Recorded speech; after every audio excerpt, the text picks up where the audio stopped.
السلام علیکم ورحمۃ اللہ وبرکاتہ۔ اعوذ باللہ من الشیطان الرجیم، بسم اللہ الرحمن الرحیم۔ محترم سامعین، میں امید کرتا ہوں آپ سب خیریت سے ہوں گے۔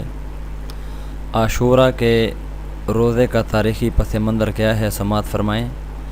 سیدنا عبداللہ بن عمر رضی اللہ تعالی عنہما نے فرمایا کہ زمانہ جاہلیت میں لوگ عاشوراء یعنی 10 محرم کو روزہ رکھتے تھے، اور رسول اللہ صلی اللہ علیہ وسلم نے بھی اس دن روزہ رکھا، اور مسلمان بھی رمضان المبارک کے روزے فرض ہونے سے پہلے عاشوراء کا روزہ رکھتے تھے۔ پھر جب رمضان کے روزے فرض ہوئے تو آپ صلی اللہ علیہ وسلم نے ارشاد فرمایا، عاشوراء اللہ تعالیٰ کے دنوں میں سے ایک دن ہے، جو چاہے اس میں روزہ رکھے اور جو چاہے چھوڑ دے۔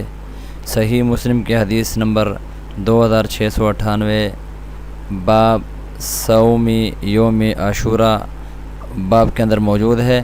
محترم سامعین، میں امید کرتا ہوں انشاءاللہ العزیز آپ اس حدیث کے اوپر عمل کرتے ہوئے ثواب کی نیت سے عاشوراء 10 محرم کے روزے کو ضرور رکھیں گے۔ اللہ تعالیٰ مجھ سمیت آپ سب کو عمل کی توفیق عطا فرمائے۔